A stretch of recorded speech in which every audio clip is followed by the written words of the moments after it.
everyone. Welcome to the Zone to Speak podcast. I'm your host, Juliana. Hey everyone. Before we dive in, a quick shout out to the amazing brands that I use and love. And the best part is when you shop with them, you are directly supporting this podcast so I can keep going. Here's the lineup. Cyc Plus, smart pumps for the perfect tire pressure. Down the road, cycling apparel that looks good and performs. New Zest, clean, plant-based protein and nutrition. Oleos, wellness shots with adaptogens and neurotropics for energy, focus, and recovery. Code Age, high-quality supplements like multivitamins, creatine, and collagen. Loop earplugs for travel, sleep, recovery, and noise control. Clearly not coffee. A smooth, caffeine-free energy alternative. Heal, quick, plant-based meals for busy or bikepacking days. Shocks, open-ear headphones that keep you safe while training. Frey skincare designed for active people and sweaty rides.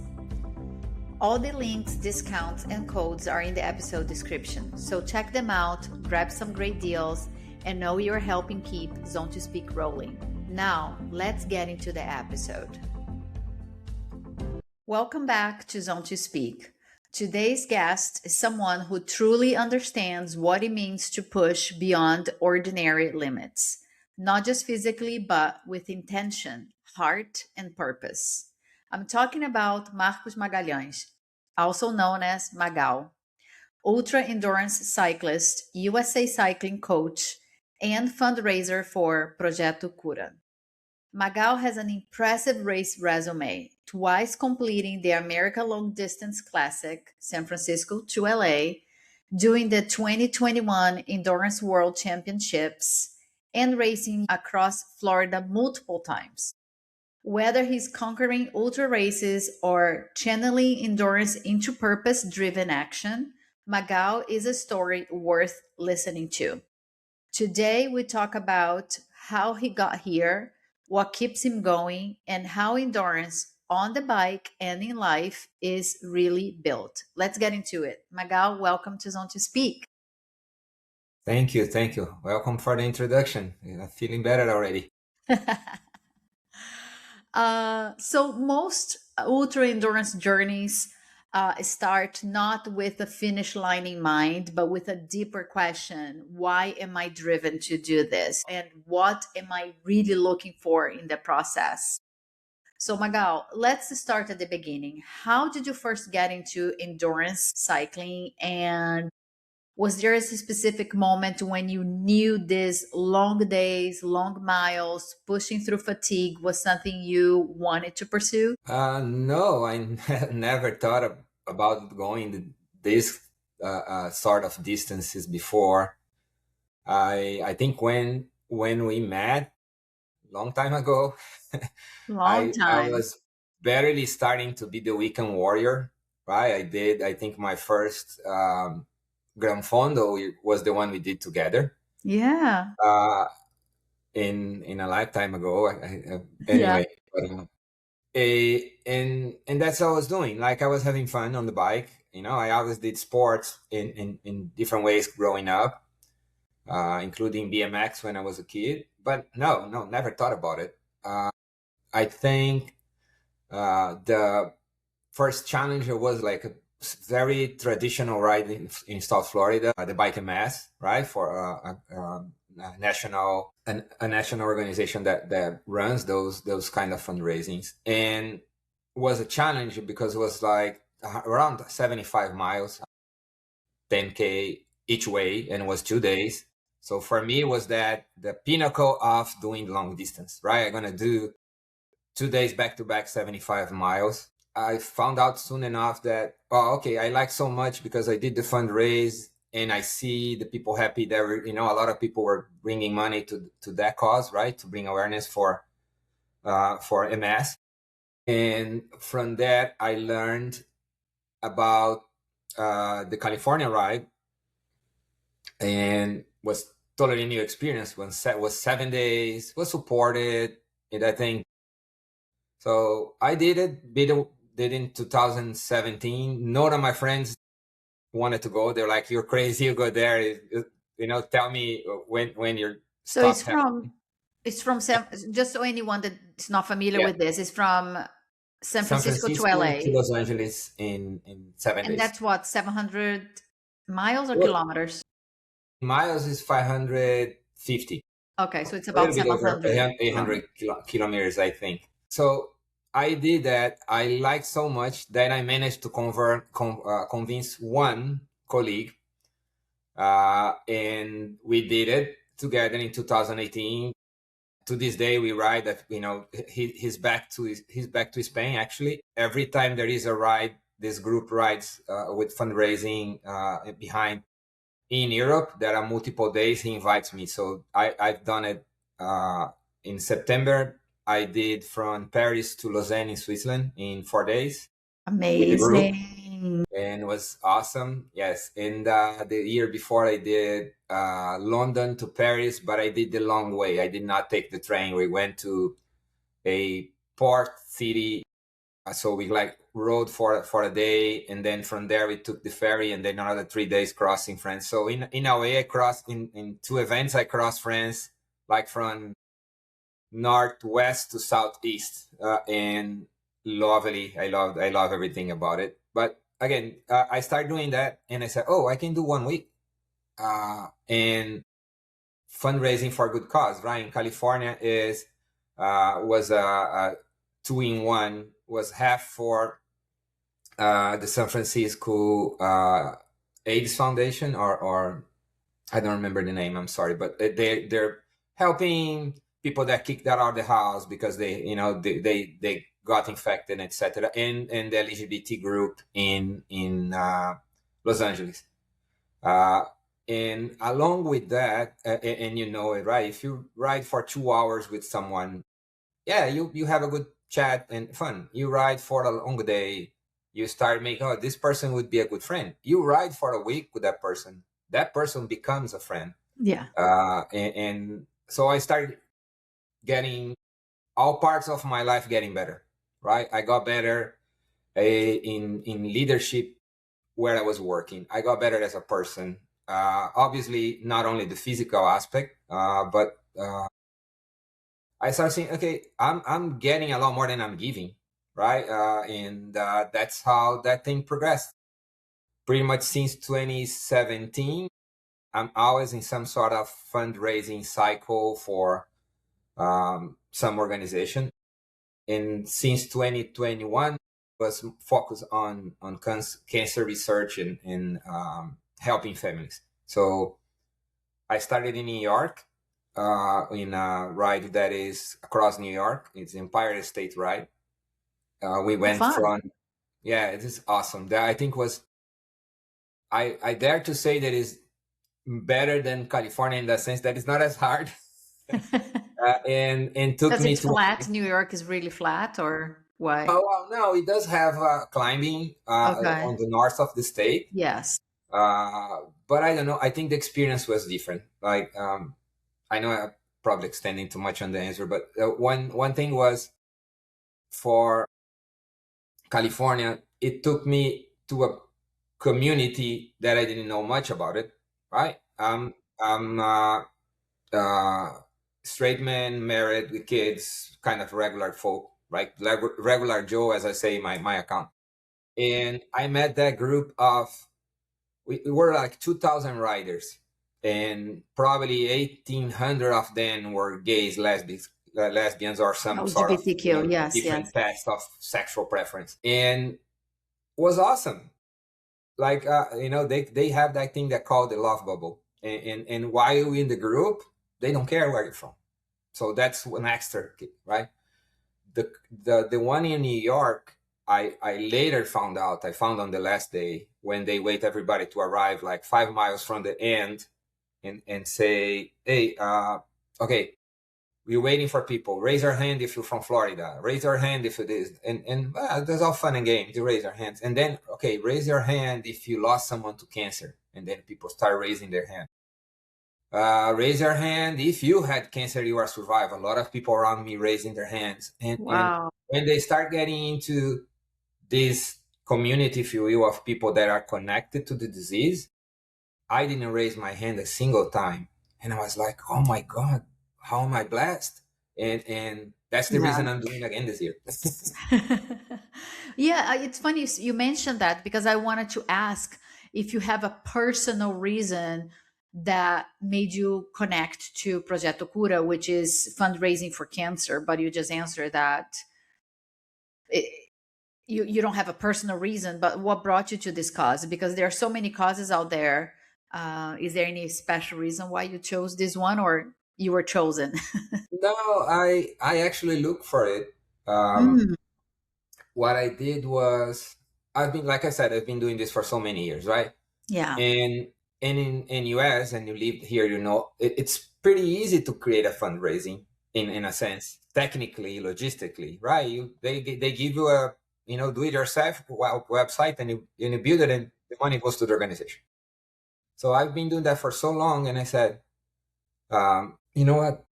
If I do this for some organization in Brazil, the effect will be fivefold, sixfold, right? yeah, because of the currency Depending on the exchange. exchange Yeah, rate of the day. yeah, And then I started searching for it.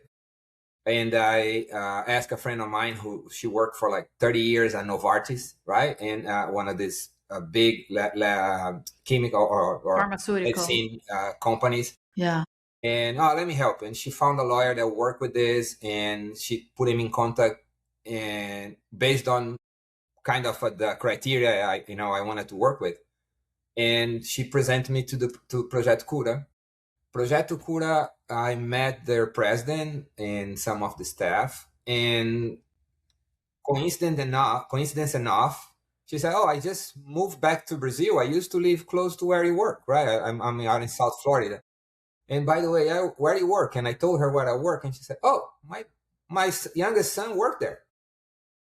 So I actually met the president's son before I met her, and then that's how we started. Um, we did that for 3 years. Actually, I think they still have the website up, and I was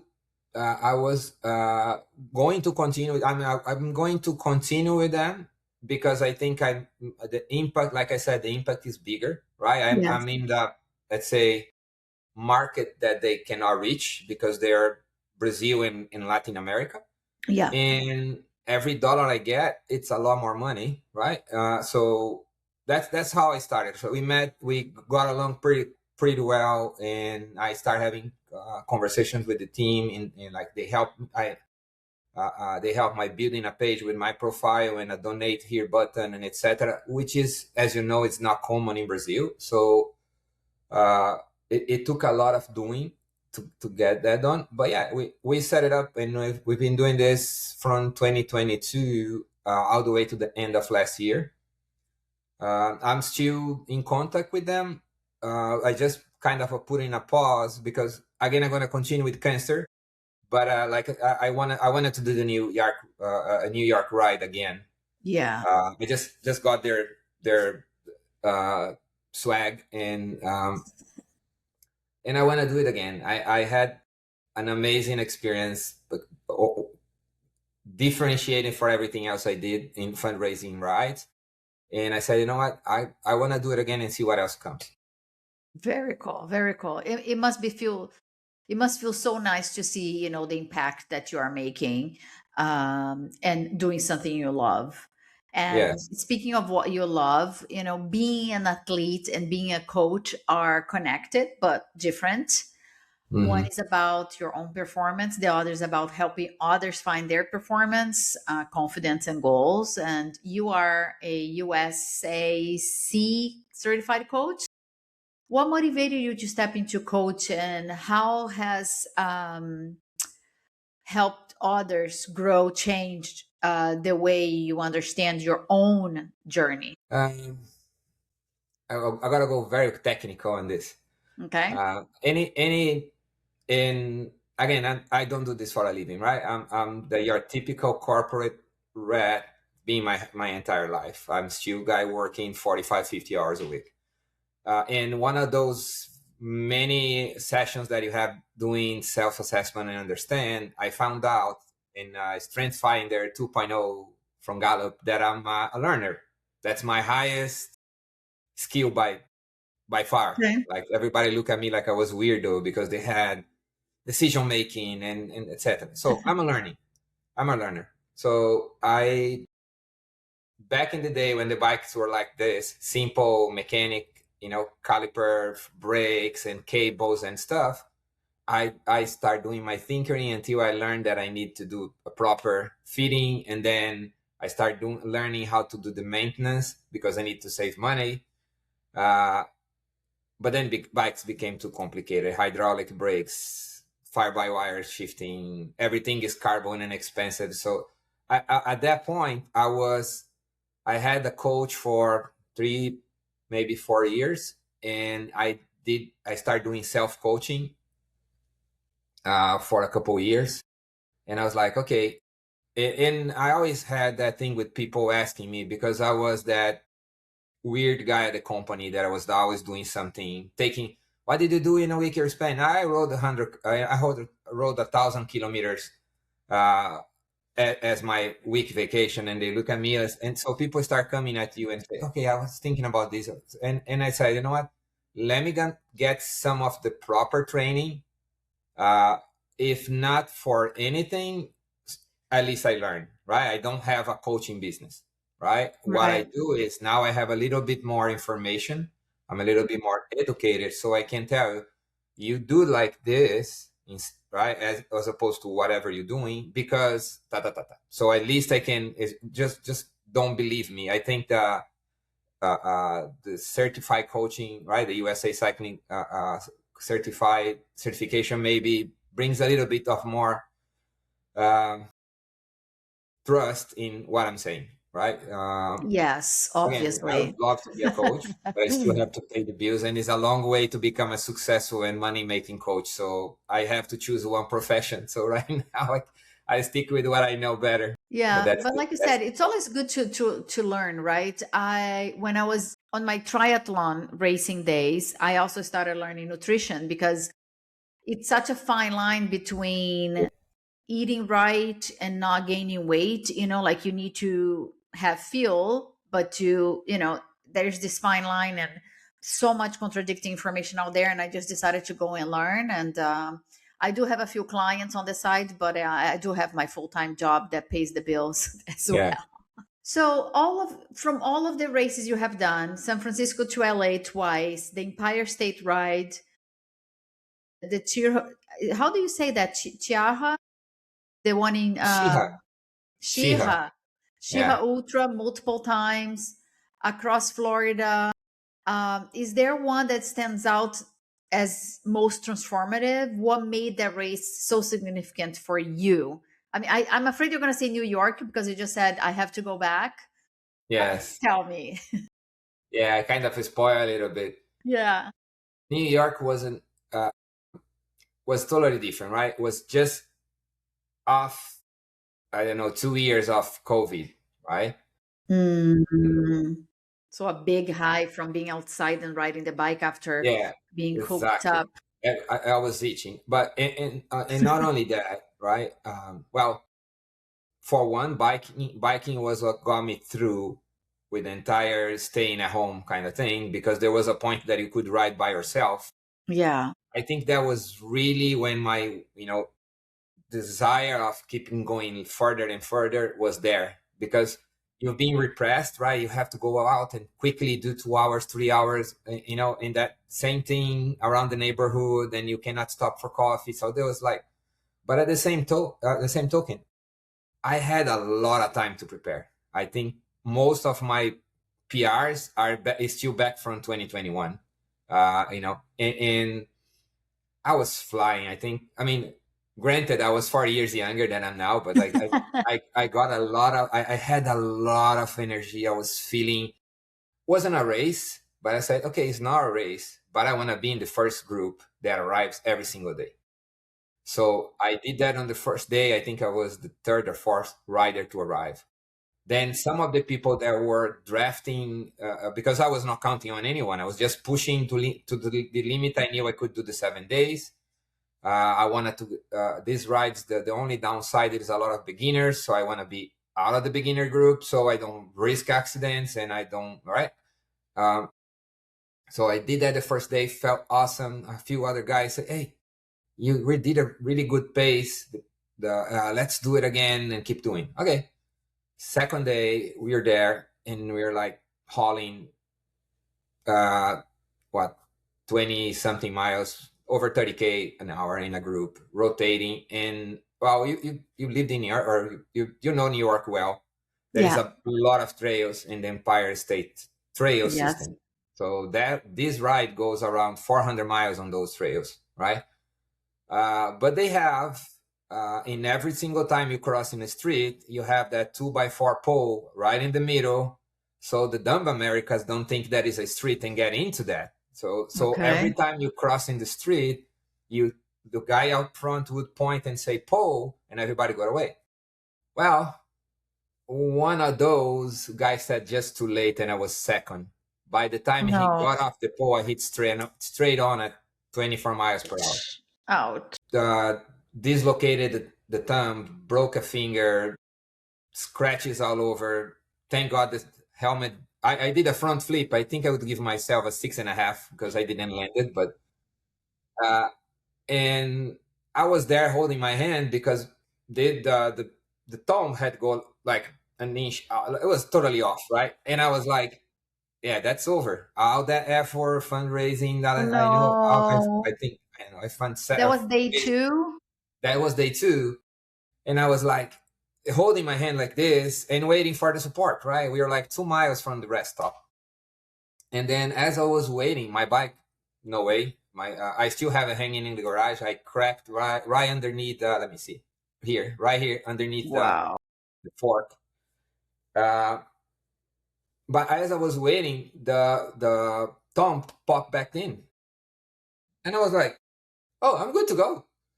And thankfully, that rest stop did not have the medical team. The medical team was on the next one.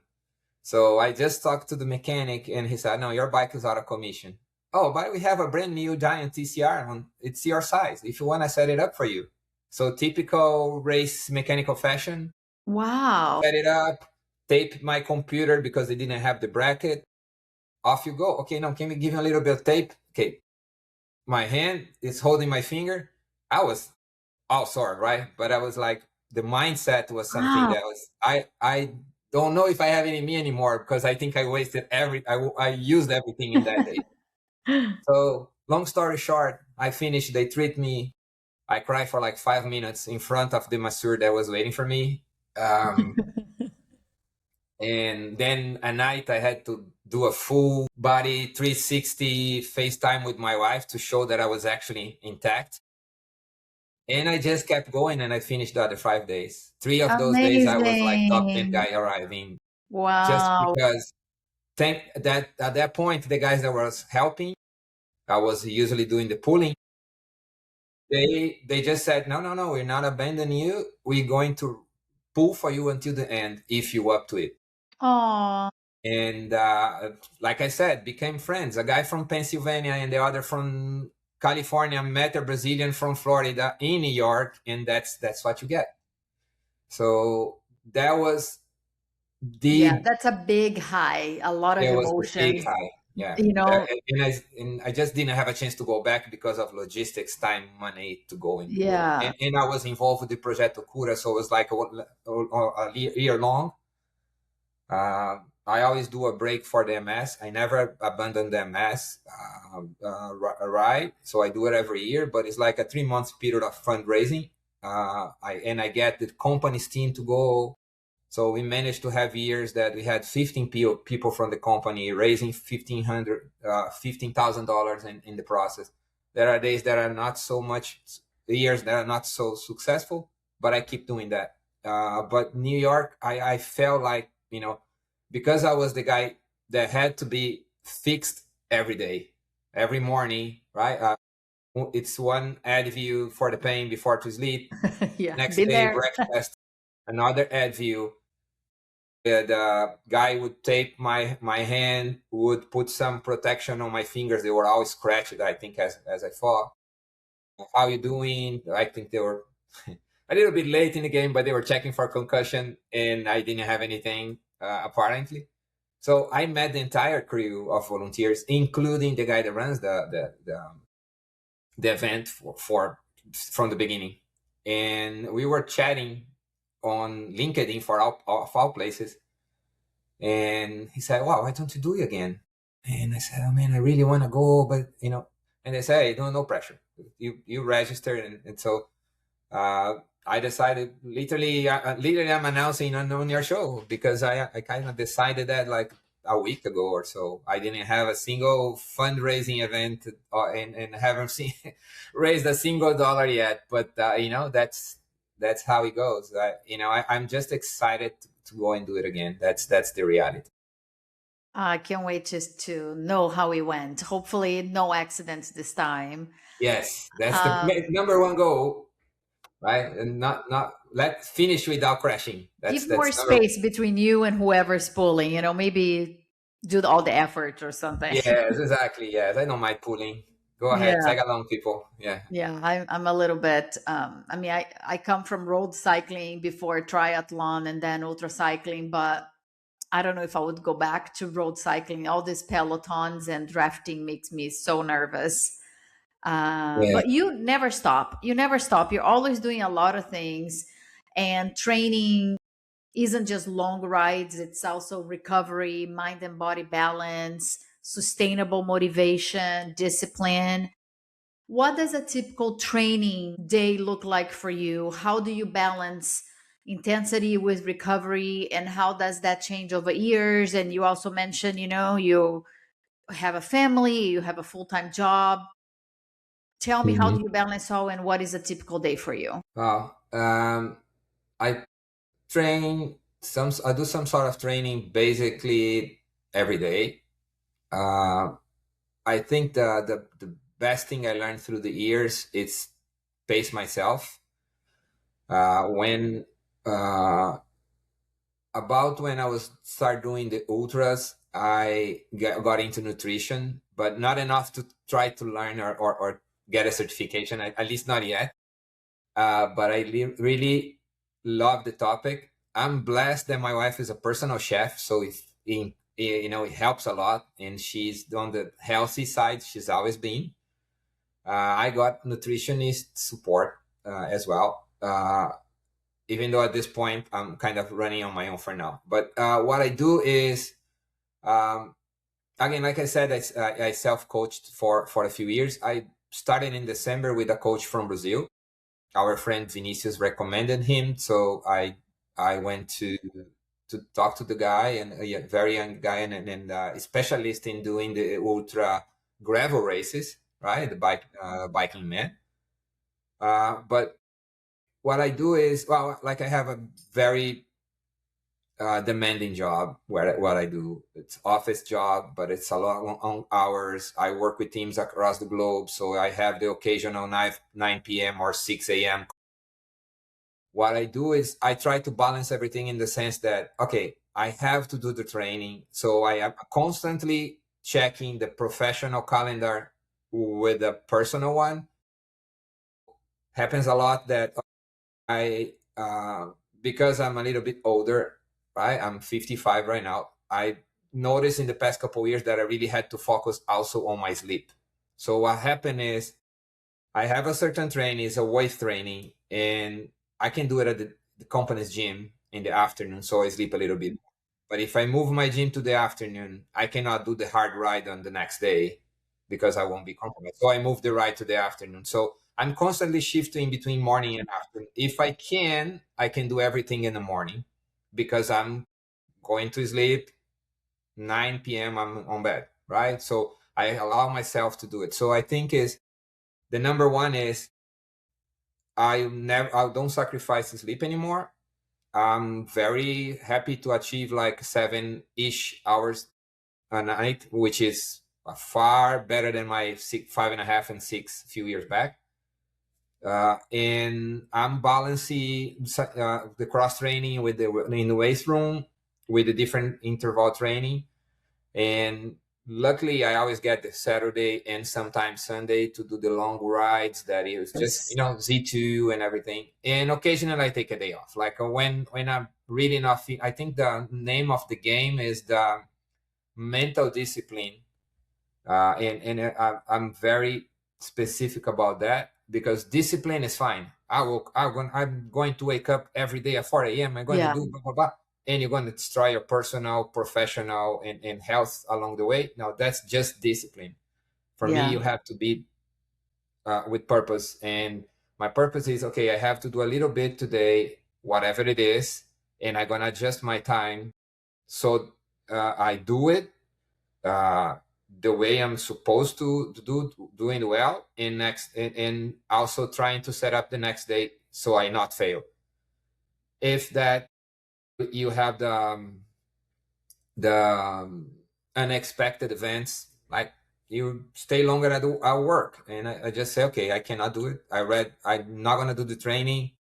As opposed to do it badly here and compromise the next one, I don't do it today. I sleep well and then I do it. So Yeah. again, it's fluid, but I have a structure, but it's fluid. I'm not, like I said, I'm not that 4 a.m. kind of guy. No, it makes sense. It makes sense. And I was talking about that with someone else about, execution, because sometimes it's the training is there and then we want to do it because it's there and then you just don't execute as well.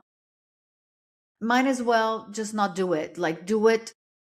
If you're going to do it, execute it. And I read something today that it made so much sense. And I hope to try to remember this when I don't feel like training.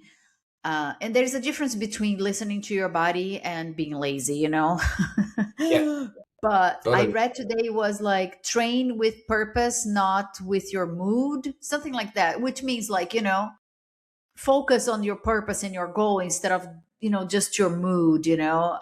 Hmm. So it's a good reminder. But yeah, I could never train in the afternoon. I'm such a morning person. If it doesn't happen in the morning, it's not going to happen later. Um, and I'm glad you're talking about rest and sleep, because those should be also part of the disciplines that we train, and they are so important. Yes, I think it's especially as you get older, right? One discipline, if I can use the word in a different sense, right? Of that I'm pursuing since last year that I'm trying. I learned about it is randonneering. Until last year, I didn't even know what it means. I had no idea. I just do long rides. No, you have this.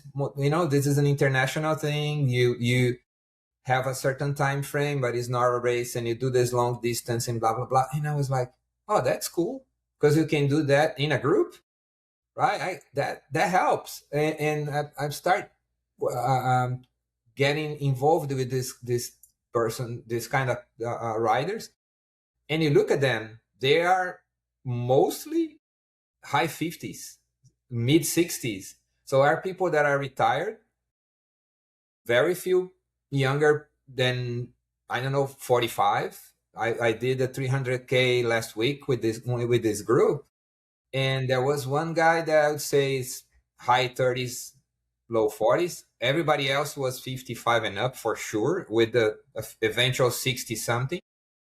And I was like, that works. And what all these people have in common, they do a lot of miles, and but they take care of their bodies, otherwise they couldn't do it.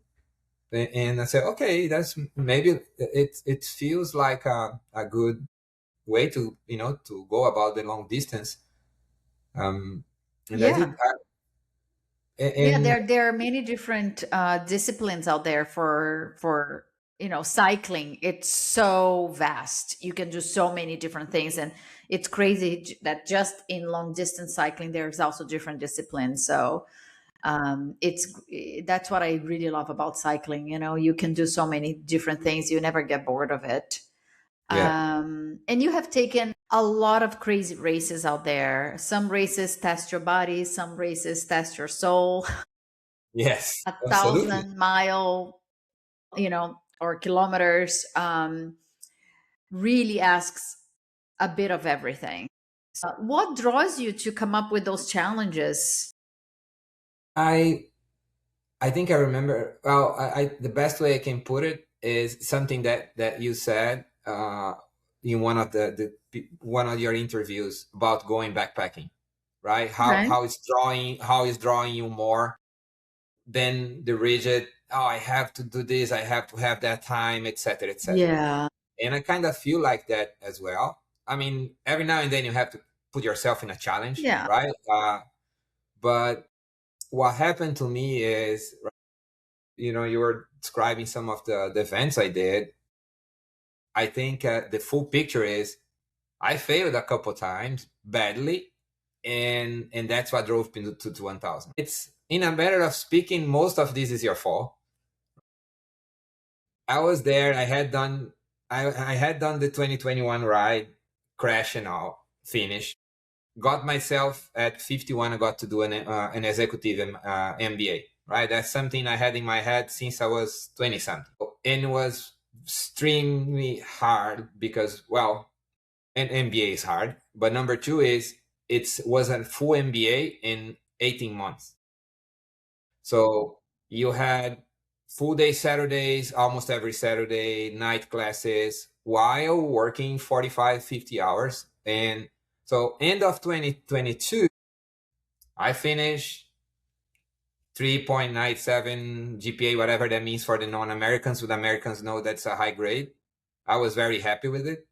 And then I hear about you going with Juliet to across Andes. And I Yeah. was like, that's a challenge. I never done that distance. I never done gravel that distance, let alone supported. So I'm gonna give it a try. So I start preparing for it. In the middle of the training, I got promoted. Yeah, great. No, a lot more More responsibilities. work. Yeah. And so I got in the 2023 across Andes, burnout from work, burnout from the training. And seriously, after the shakeout ride, I was scared shitless, if I can say. Yes, you can. I was like, I'm not gonna make any time. No way I can finish this. So my mindset was not You wasn't in positive the per right se. place. Yeah, Yeah. If you I start say, already like that, yeah, it's, yeah. I say, okay, I'm here. I'm gonna start. I'm gonna do it. And well, I start doing. I think I did the first day was close to 200K. I don't remember the distance. What I did not count was I was counting on the cold. It's Chile, right? I was not counting on the cold and rain for 6 hours and start getting my extremities numb.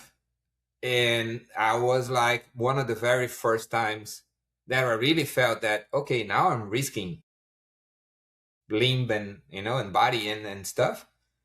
And I said, no, that can be another chance. Okay. I passed my pass cross with the car, the organization. Okay, take me. Okay. Give up. Yeah. It was a 20, really tough year yeah. weather-wise for Across Sundays. Yeah. Yeah. So there you go. I did that. And then fast forward, well, in Chile, I met with our friend Vinicius, who runs the Biking Man in Brazil. Gentleman, love him. He's amazing. And I felt, well, in Brazil, it's not that cold. I know it's going to be well run. It's in my country. That's an awesome place to finish my first ultra gravel. Uh, but I had let go from my company. And I was obviously stressed as well. But I was doing my thing. I already had paid for everything. Might as well go and do it. So Yeah. I said, okay, I'm going to finish the year with something. Hmm. But then at the night of the first day, a recruiter from my own company called me and, hey, we have a position for you. You don't need to leave.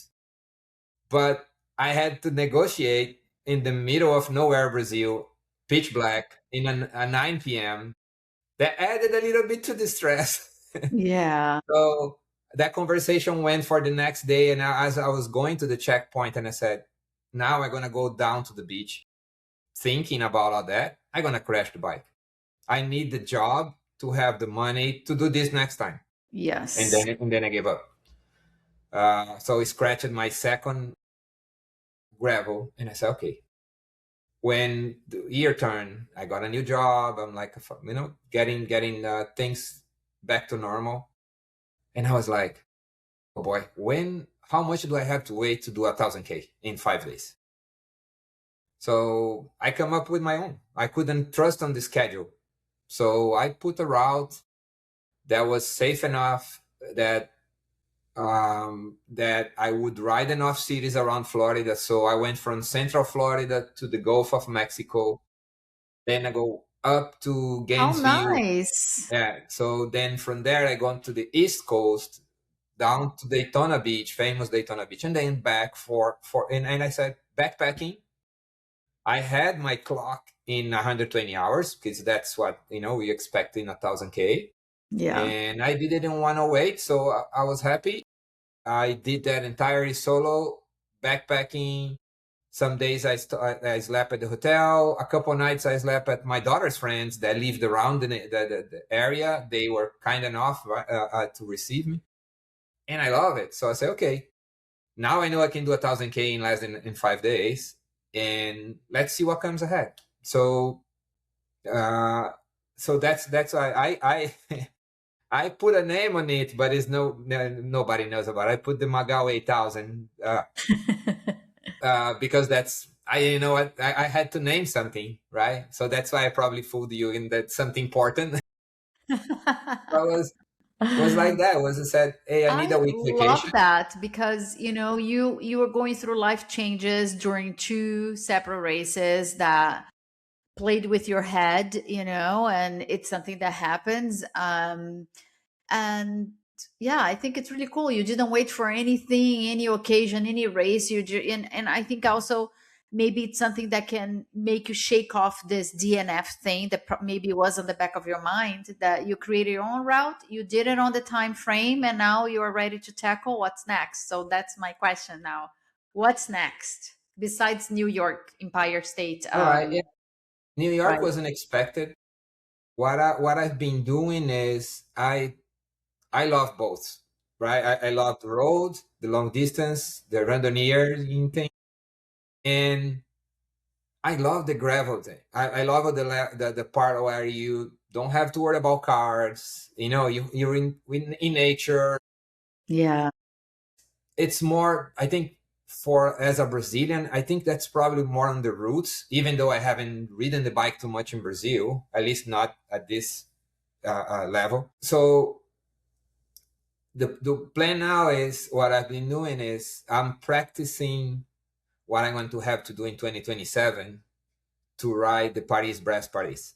Right? It's the mecca of Cool. the randonneuring. Yes. In less than four Yes. days, and I start doing this. So my first half of the year, I have to ride a 2, 3, 4, and 600K events. Did the Yes. 200 on the very first weekend of the year to get out of my system. Did the 300 with the group now, and now in the next couple of months, I'm gonna do the 4 and the 6. Then New York came as a bonus, right? Because of everything I said. But the ultimate goal, that's the reason I got the coach in the first place. I want to try to do the Biking Man 1000 in October again. Wow. So Cool. yeah, so that's my mix, right? I'm going to build the body as far as the distance, the time, in a way that didn't beat me up too much. I intend to get a new bike. I'm going to go to the save my shoulders and arms front suspension on a bike. Gonna get one that is lighter, specifically for ultra. That is in the works financially. Mhm. Yeah, it's an investment. And then the second half is just gonna be gravel, gravel, gravel, gravel until the bike man. So Cool. that's for this year. And like I said, next year I'll repeat the 2, 3, 4, 6, and I think the Paris Paris in August. So Wow, a lot of big, ambitious plans. I expect nothing different from you. and I can't wait to watch you. And well, I am so happy you came to the podcast. Thank you so much for this conversation. Thanks for sharing your insights, your heart, your experience. You always show that endurance isn't just about pushing harder, it's about purpose, compassion, and perspective you bring to the miles. So thank you so much and stay in Thank touch. you. Thank you very much. Thank you for the opportunity. Yeah, I like it's just a matter of what can we bring positively, right? And that's how you convince me, because to do the podcast in the first place, because I didn't find myself that interesting. I've seen the people you interview, their accolades and stuff, but you said everybody has a story to tell, and I was like, maybe I get one person that it's 50 laying on the couch, right? And then they say, hey, I'm gonna ride. Or maybe their interest, oh, how can I help the fundraising and stuff? Oh, yeah, we can share the links, and maybe you can help, right? So if I get any of that, and hopefully I was interested enough for the audience, mission accomplished. I mean, I just love it. Just love the chance to see you, because we've been continents apart for so long, and just chatting offline because of the time difference and stuff. I'm glad we had the chance to do this, and Me too. I'm just thrilled to be, and share some of the experience with you. Me too. Thank you so much. And I will go to the episode description because all the links that Magal is talking about will be here. All right. Well, thank you. Until next Thank you time. very much. And that's all for today's episode. I want to thank the listeners for tuning in. Your support means everything. If you enjoyed this episode, please consider following, leaving a review, and sharing it with your friends.